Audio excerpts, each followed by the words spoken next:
Shannon Olive.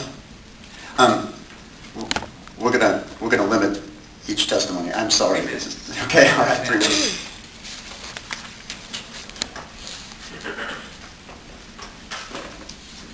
Good morning. My name is Shannon Olive, and I am the Community Lead Bus Organizer for OPAL, Organizing People, Activating Leaders. OPAL, we are a community-based organization that educates, engages, and empowers low-income communities of color around environmental justice.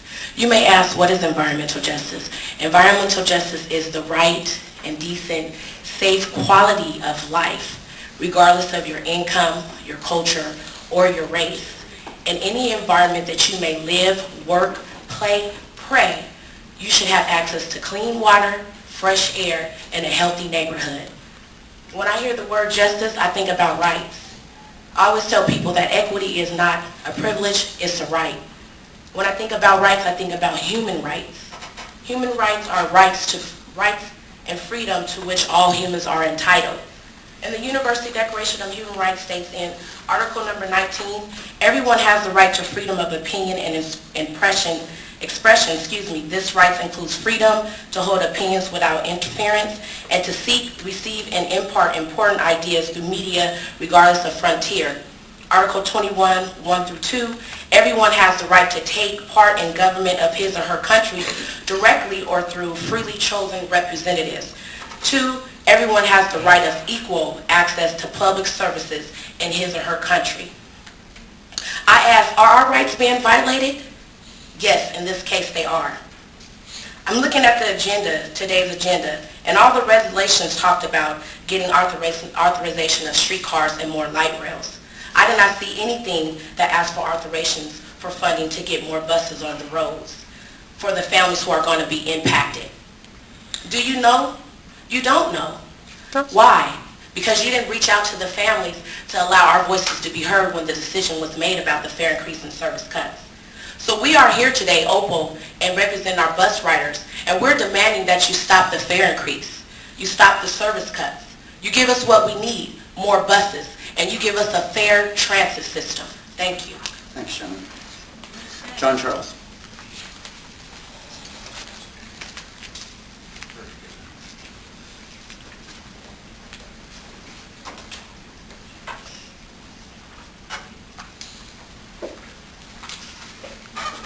Morning, John. Morning, Mr. Chairman. My name is John Charles, President of Cascade Policy Institute, a free market research center in Portland, Oregon. I'd like to preface my comments just by saying that I did sign up today to speak with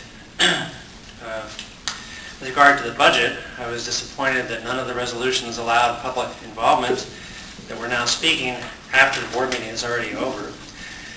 And I'll just say I've been doing this kind of work for over 30 years. I've testified thousands of times to probably hundreds of entities. And the normal course of business is that when people are there to talk about an item, they get to testify before you actually vote. And the public involvement philosophy that you espouse, Mr. Chairman, in my view is probably the most repressive policy of any public entity in Oregon that I know of. And I strongly encourage you to reconsider. These meetings essentially are not public. TriMet is really not a public entity anymore because we have no effective way to participate. Now, I certainly understand if you have a series of public hearings and people testify there and it comes to you and it's summarized, that's fine to have no further testimony at that hearing. But to have a whole series of resolutions in which no one gets to speak before the vote, it's a very strange way, in my view, to conduct public business. With regard to what I had intended to say, my one little handout today is just another way of pointing out to you that TriMet's cost of fringe benefits, if you look at the far right column, TriMet's cost of fringe benefits compared to all of their peers, including some pretty big players, New York City, Boston, Denver, Washington, D.C., New Jersey, they're out of sight. It's not sustainable. I sense no acknowledgement here that this is important. You can't keep doing this. This is institutional suicide to keep operating this way. I sent most of you an email yesterday, and I'll just summarize by saying I believe you do need to convene an independent review panel for your light rail program. I've been very impressed with the panel that has come forward for the Columbia River Crossing project. And the problem in a little city like Portland is that on transportation matters, it's a complete echo chamber of true believers.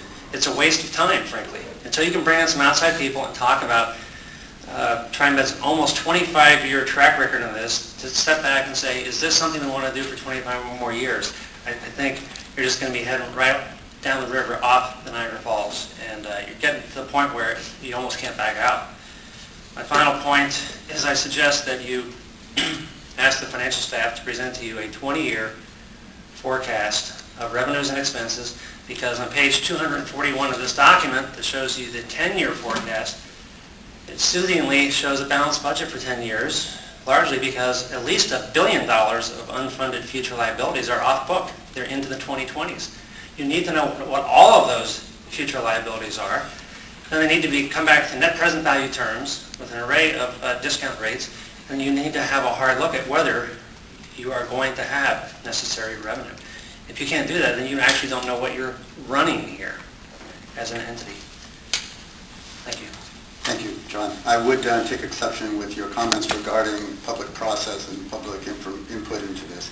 You've testified on a number of occasions about this budget prior to the adoption, so I think we do understand your position and the position of other people that have comments to make about that. So I just take exception with that particular remark. Thank you.